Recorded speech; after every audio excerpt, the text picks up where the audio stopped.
मंगल के बारे में समझते हैं। मंगल प्लेनेट, मंगल ग्रह।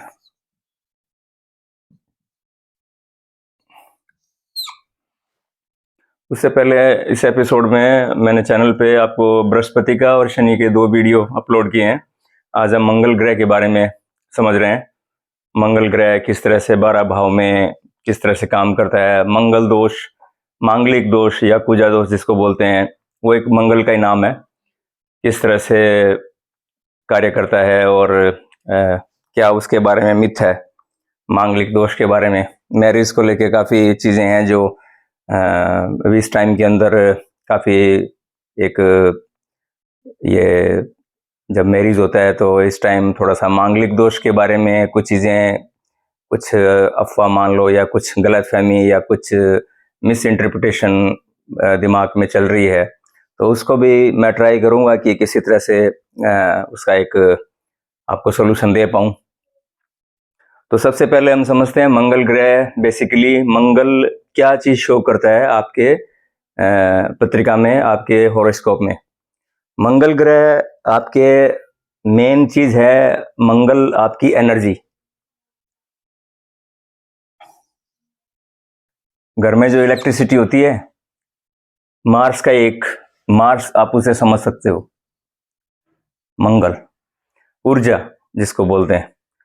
तो जिस व्यक्ति में भी अगर आप ये देखते हो कि जो एक फुर्तीला नेचर अगर किसी व्यक्ति का है या वो तुरंत कोई एक्शन लेता है, तो हम ये कह सकते हैं कि उस व्यक्ति का जो मंगल है वो बहुत श्रेष्ठ कार्य कर रहा है। जैसे कोई बिजली की फुर्ती से किसी को कार तुरंत कोई काम को उसने फिनिश कर दिया, या कोई स्पीड से कोई अचानक से कोई काम फिनिश कर देता है या तुरंत एक्शन लेता है, दैट मीन्स है कि उसका जो मंगल है वो प्रभावी है। मंगल का उसमें पॉजिटिव काम कर रहा है, मंगल पॉजिटिवली उसमें काम कर रहा है, तो वो हर चीज को एक श्रेष्ठता से वो कार्य को करता है। तो मंगल के मैं सिग्निफिकेंस लिख देता हूं। मंगल आपकी एनर्जी है, मंगल आपका करेज है, और मंगल आपके यंगर ब्रदर हैं।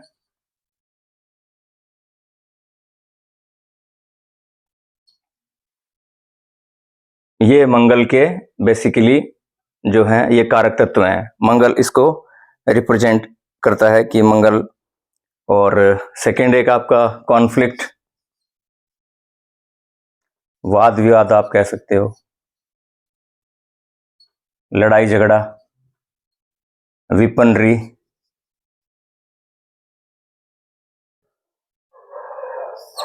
ये सब मंगल के कारक तत्व हैं।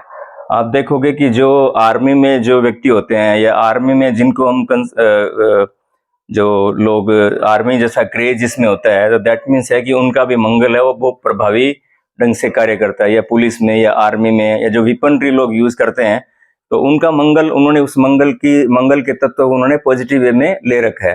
तो इसीलिए उस फील्ड के अंदर आप देखोगे तो उनका मार्स जो होगा वो बहुत अच्छे से कार्य कर रहा है। तभी उस चीज की, मार्स की एनर्जी को वो एब्जॉर्व करके एक सही डायरेक्शन में लेके सही कार्य करते हैं। जो तो वो एक मार्स का एक पॉजिटिव एस्पेक्ट आप देख सकते हो कि मार्स की एनर्जी को वो यूटिलाइज कर रहे हैं अपने कार्य के अंदर। तो इस तरह से कॉन्फ्लिक्ट का भी कारक है, वाद विवाद भी करवाता है मंगल। अब किस घर में करता है ये अब हम समझेंगे। और एक इसमें इंपल्सिव एक्शन भी लिख लो आप, इंपल्सिव एक्शन।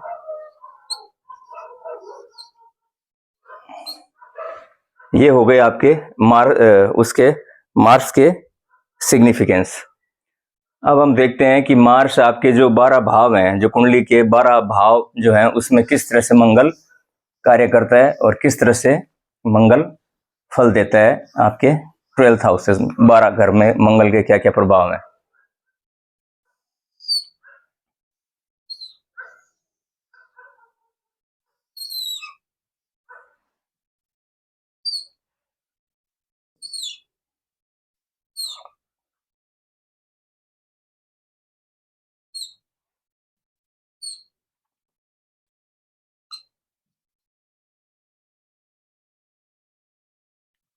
ये सब मैंने राशियां लिखी है,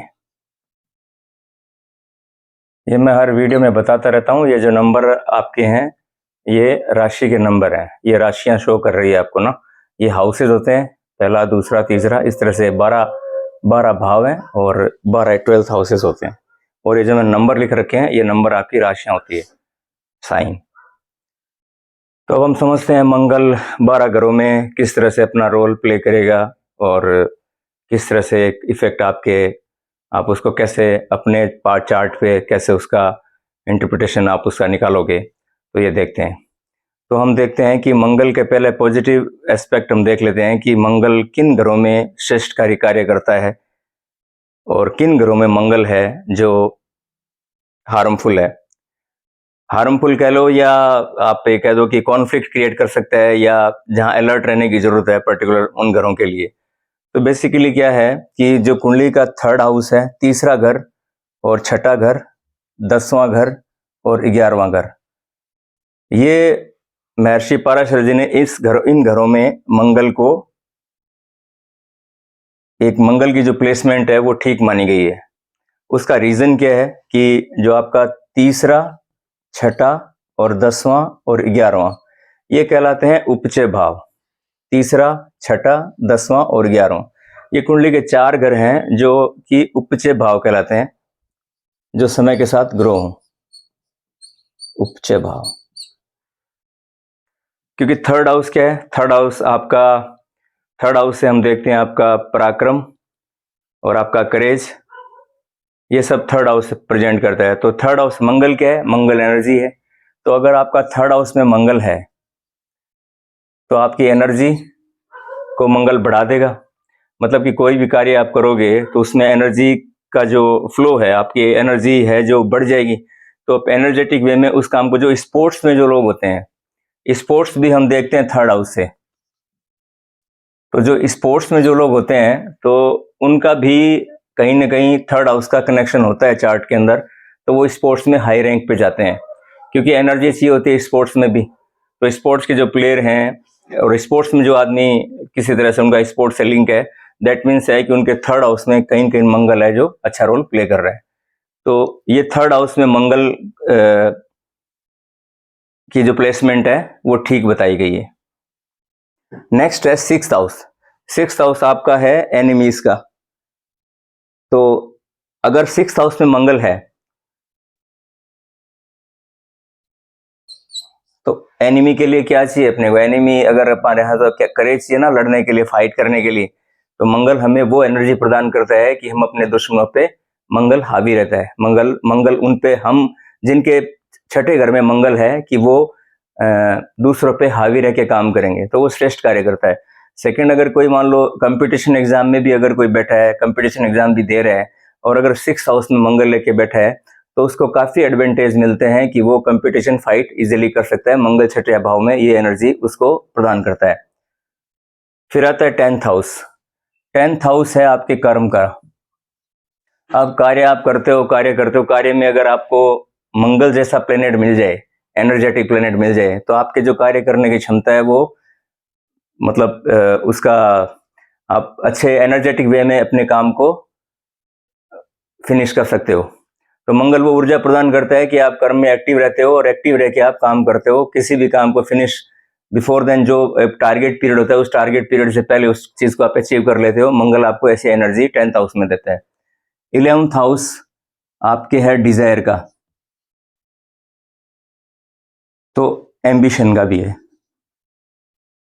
तो जिनके 11th हाउस में मंगल होता है उनका एम्बिशन बहुत हाई रहता है। एम्बिशन को लेके वो काफी एग्रेसिव नेचर उनका जो है वो रहता है कि एग्रेसिव नेचर से वो काम फिनिश को, अपने डिजायर को फुलफिल करने के लिए वो किसी हद तक भी उसका पीछा करते हैं और वो उसको अचीव करते हैं। उसमें एनर्जी वो मिलती है कि वो उसको अचीव करने का बेहतरीन से बेहतरीन एफर्ट्स करते हैं।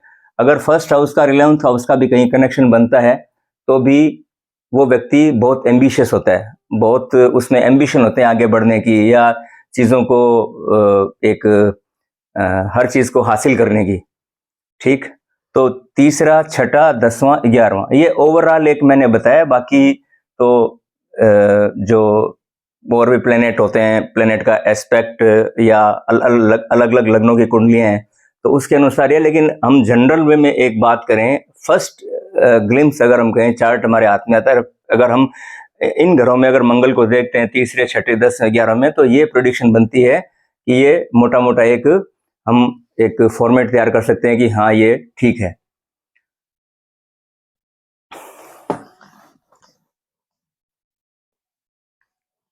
ये तो हो गया आपका 3, 6, 10, 11 4 हाउसेस।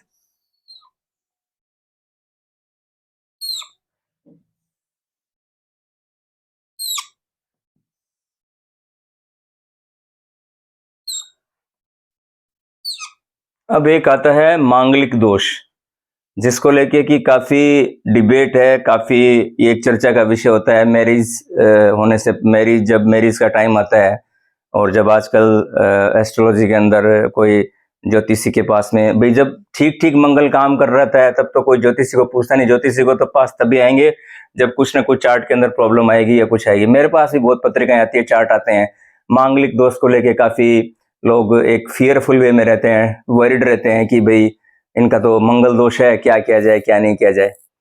तो देखो मंगल दोष कहाँ काम करता है। अगर मंगल 7th, ये मैरिज का हाउस है, 7वां घर, तो अगर मंगल 7th हाउस में हो तो ये मांगलिक दोष बनता है।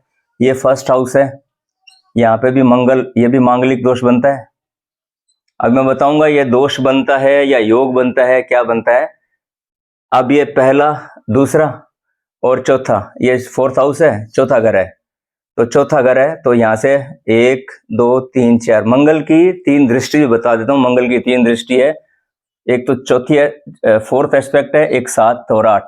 ये 3 दृष्टियां जहां पे मंगल बैठता है, 3 घरों पे अपनी दृष्टि डालता है। सिंपल वे में आप ऐसे समझ लें, सपोज किसी का लगन में मंगल बैठा है, सपोज किसी का लगन 4th हाउस में बैठा है, तो 4th हाउस से चौथा एस्पेक्ट कहाँ डालेगा, 1, 2, 3, 4, 7वें घर पे, मैरिज के घर पे, तो ये मंगल दोष हो गया। अगर फर्स्ट हाउस में बैठा है तो 7वीं दृष्टि मैरिज पे डालेगा, तो यहाँ से भी ये मंगल दोष हो गया। तो ये भी हो गया। फिर 12th हाउस, ठीक, और ये 10th, यहाँ से भी 1, 2, 3, 4 लगन पे डाल रहे हैं। तो अब ये आप काउंट कीजिए कितने घर हो गए। एक यहाँ से 1, 2, 3, 1, 2, 3, 4, 5, 6, 7, 8, 12वें घर से बैठ के 8वीं दृष्टि भी मैरिज पे डाल रहे हैं, तो ये भी हो गया। और कुछ लोग ऐसे मान लेते हैं कि ये 2nd और 12th को भी ले लेते हैं। तो अब आप देखिए मोटा मोटा ये 6 घर हैं जो मतलब भी 50% हमें मान के चलते हैं कि जो 50%, अगर 6 घरों में मंगल है तो वो मांगलिक दोष हो गया। 6 घरों में, कुंडली में घर प्लेनेट तो 9 है, घर 12 ही है। तो अब आप ये देखो 50% कवर कर लिया, तो मतलब ये हो गया कि 50% जो बोर्न होते हैं वो मंगल को इन घरों में 50% का एक एवरेज निकाल के चलते हैं कि 50%, तो इसका मतलब 50% लोगों के मंगल दोष निकलेगा। अब मंगल, आपको मैंने बताया मंगल मैंने सिग्निफिकेंस लिखा था, मंगल कॉन्फ्लिक्ट का कारक है, कॉन्फ्लिक्ट क्रिएट करता है। और कब करता है, जब मंगल दशा में एक्टिव हो, मंगल की दशा हो और आपके शादी का टाइम हो, और 7वें घर में अगर आपका मंगल बैठा है और आपके मैरिज का टाइम है, मंगल की दशा है, तो अब आपको अलर्ट होने की जरूरत है कि आपके रिलेशनशिप को लेके या मैरिज को लेके आपको अलर्ट, मंगल अलर्ट कर रहा है कि उस टाइम कुछ ना कुछ ऐसी सिचुएशन क्रिएट हो सकती है। तो सिंपल से वे में हम ये समझ सकते हैं कि हमें अलर्ट रहने की जरूरत है रिलेशनशिप को लेके, क्योंकि मंगल एनर्जी है। तो एनर्जी है तो मंगल को हम सॉफ्टली, मंगल के तत्व को हम उस एनर्जी को हमें इस तरह से मेंटेन रखना है, पेशेंसफुली उसको हैंडल करना है, ताकि वो एनर्जी जो है एक मेंटेन रह के चले। तो मंगल इस तरह से कार्य करता है। सेम इसी तरह से फर्स्ट हाउस में भी मंगल है, तो फर्स्ट हाउस वाला मंगल भी आपको एक तो एंगर, ये भी मंगल का एक सिग्निफिकेंस है। फर्स्ट हाउस का जो मंगल है, ये जिसके फर्स्ट हाउस में मंगल है, ये भी जो है काफी इंपल्सिव एक्शन वाले, इनको एंगर बहुत ज्यादा होता है। और मंगल दोष मैंने बता दिया फर्स्ट हाउस में, ये फर्स्ट हाउस में भी मंगल ये बनता है। तो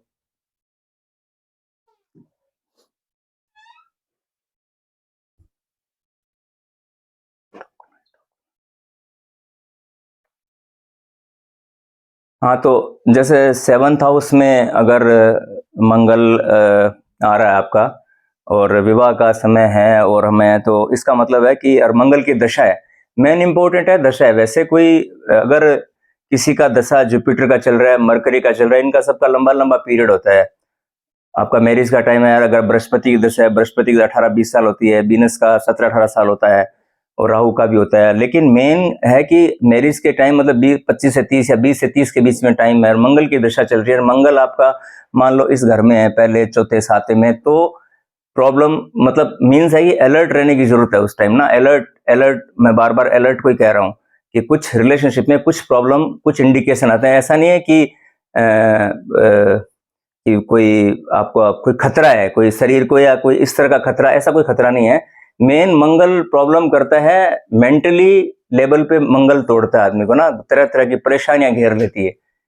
तो ये चीज है मंगल के लिए। अब 7th हाउस से मंगल है तो कॉन्फ्लिक्ट हो सकता है, वाद विवाद हो सकता है स्पाउस के साथ में। और सेम इसी तरह से अगर 10th हाउस में है तो 10th हाउस में कार्य क्षेत्र में तो आपका वृद्धि कराएगा, लेकिन आपका कॉन्फ्लिक्ट भी होएगा। क्योंकि क्या है कि कोई भी ग्रह के जो कारक तत्व हैं तो वो अपने जो गुण धर्म है उसको नहीं छोड़, उसका त्याग, उसकी प्रवृत्ति को त्याग नहीं करेगा। जो मेलेफिक प्लेनेट हैं, मेलेफिक प्लेनेट शनि, राहु, केतु और मंगल, ये चार बेसिकली आपके मेलेफिक हैं। इनको मेलेफिक प्लेनेट का है। सन माइल्ड है, सन क्रूर है, लेकिन मेलेफिक नहीं है। चार ग्रह हैं जिनको हम मेलेफिक प्लेनेट मानते हैं, बेनिफिक नहीं मानते हैं। जुपिटर, वीनस, मरकरी, मून, ये बेनिफिक प्लेनेट है और चार आपके मेलेफिक प्लेनेट है। सन आपका माइल्ड मानते हैं, वो क्रूर ग्रह मानते हैं। लेकिन ये ग्रह अपने जो हैं, अपने कारक तत्व को किसी भी हालत में प्रवृत्ति का चाहिए, किसी भी घर में बैठे हों, ये सब चीज आपकी जब इनकी दशा एक्टिव होएगी तो ये सब चीजें निकल के आएगी ये कंफर्म है। शनि का भी मैंने वीडियो बताया था, उसमें बताया था सेम इसी तरह से मंगल का। तो अब 11th हाउस में अगर मंगल है तो 11th हाउस में ठीक है, एम्बिशन के लिए ठीक है, आदमी गोल अचीव करने के लिए, एम्बिशन के लिए बहुत एफर्ट्स करेगा। लेकिन 11th हाउस हमारा सोशल सर्किल भी है, फ्रेंड्स है, तो कहाँ विवाद करा देगा, फ्रेंड्स के साथ में वाद विवाद करवा सकता है मंगल। अब हम समझते हैं कि मंगल जो, अच्छा, मंगल आपका दिखाता है अग्नि। अगर मंगल की एनर्जी बहुत तेज हो जाए तो फिर ये भस्मासुर का काम करती है, भस्म करने वाली एनर्जी है।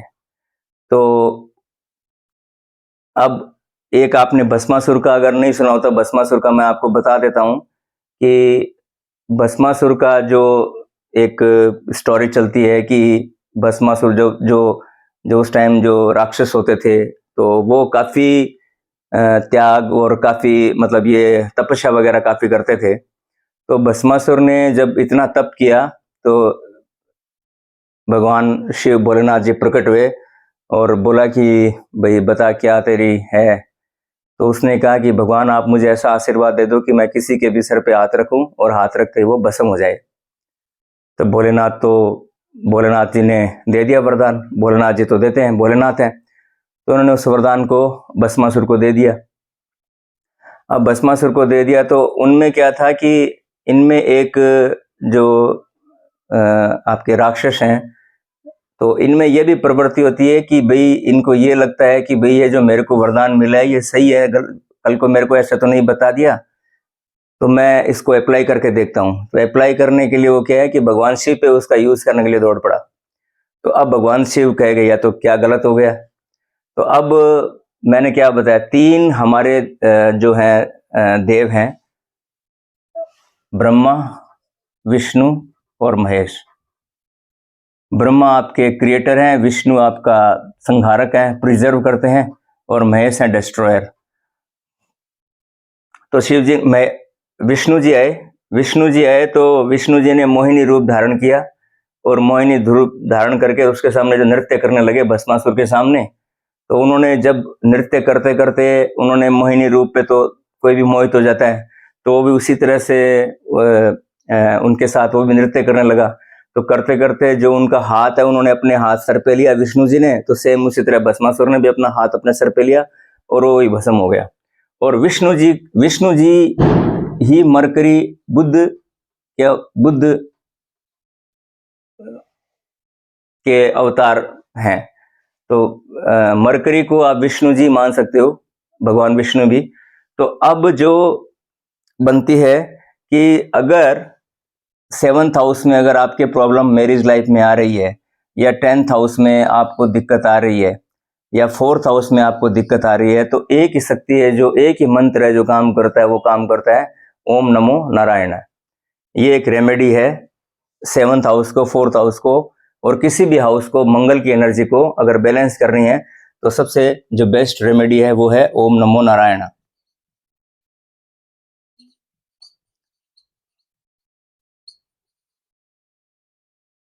ये मंत्र काम करता है, 100% इसका रिजल्ट है कि ये आपको उस टाइम अगर मंगल की एनर्जी को बचाने के लिए भगवान विष्णु के अलावा और कोई प्लेनेट में किसी में कोई में नहीं है कि वो उसको संभाल सके। क्योंकि देखो 3rd, 6th, 10th और 11th ये 4 ग्रह हैं, ये 4 ग्रह तो मंगल को संभाल सकते हैं, लेकिन 7th, 4th और आपका इस घरों में अगर मंगल है तो उसकी एनर्जी को मेंटेन करने के लिए अगर किसी तरह से अनबैलेंस होता है और किसी तरह से कोई प्रॉब्लम आती है तो दैट मीन्स है कि हमें ओम नमो नारायण का जाप करना चाहिए, जिससे कि मंगल की जो एनर्जी है वो कुछ शांत हो सके। अब मंगल किन किन राशियों में जो है एक नेगेटिव रिजल्ट देता है और किन किन राशियों के लिए ठीक है, ये मैं एक थोड़ा सा इसका भी बता देता हूं।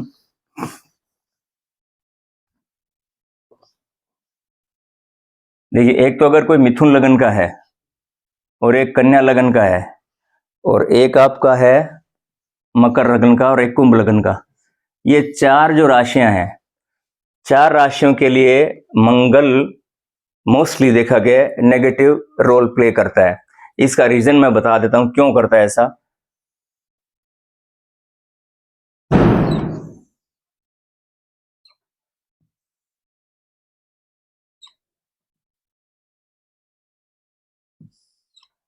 देखिए, मिथुन लगन है 3, 4, 5, 6, 7, 8, 9, 10, 11, 12, 1, 2।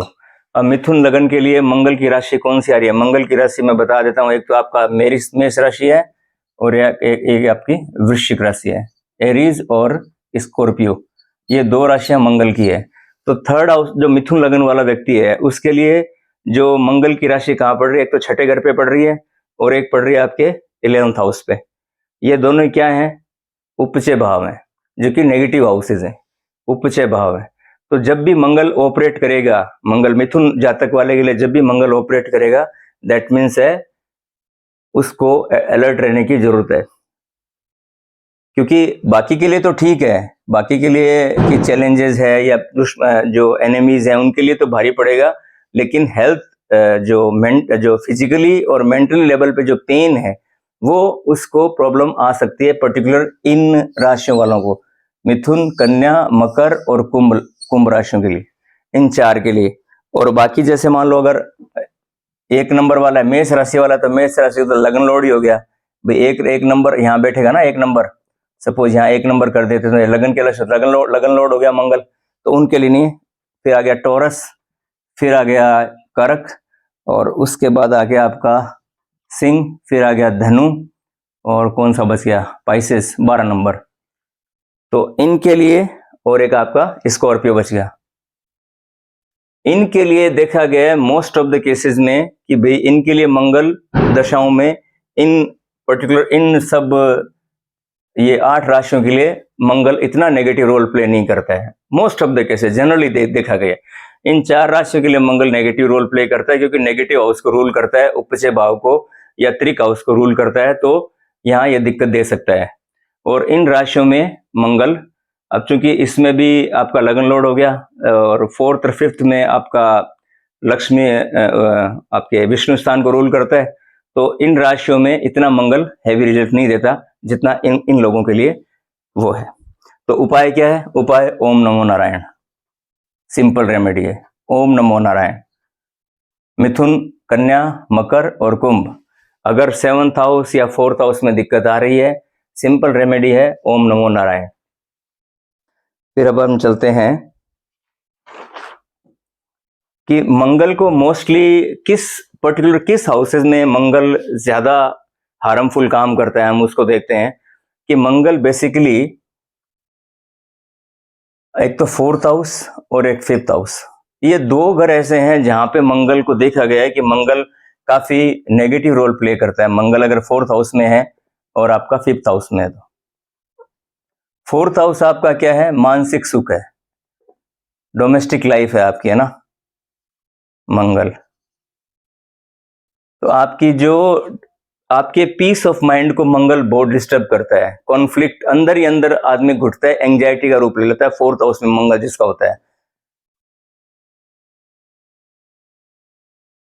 तो 4th हाउस में काफी देखा गया है कि 4th हाउस में मंगल काफी, क्योंकि ये आपकी एक खुद की लाइफ है, माइंड, पीस ऑफ माइंड है आपका ना, तो पीस ऑफ माइंड डिस्टर्ब करने में यहाँ पे 4th हाउस में मंगल काफी नेगेटिव है। और उसमें भी अगर मान लो राहु जैसा प्लैनेट अगर साथ में आ जाए, दैट मीन्स है कि और एक्सप्लोजन हो गया, तो एंजाइटी का रूप बहुत बड़ा रूप ले लेगा। और ठीक इसी तरह से 5th हाउस है, 5th हाउस आपकी है इंटेलिजेंट है, आपके चिल्ड्रन है, विद्या का या बुद्धि का भाव है। तो अगर 5th हाउस में अगर मंगल बैठा है तो बुद्धि को मंगल, नो डाउट कि अगर खुद की राशि में मंगल है तो बुद्धि को बढ़ा देगा लेकिन कॉन्फ्लिक्ट कर देगा, और अगर खुद की राशि में नहीं है तो आदमी की बुद्धि को उसको पॉजिटिव डायरेक्शन में नहीं देगा, नेगेटिव रूप में मंगल उसको एनर्जी को ट्रांसफर कर सकता है अगर 5th हाउस में मंगल है तो ये 4th और 5th हाउस के अंदर बेसिकली ये देखा गया इन दो ग्रहों में मंगल थोड़ा आपको, you need to be very careful about this 2 houses.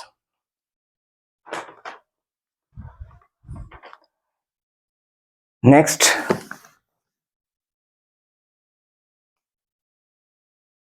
अब एक होता है उच्च राशि और एक होता है नीच राशि।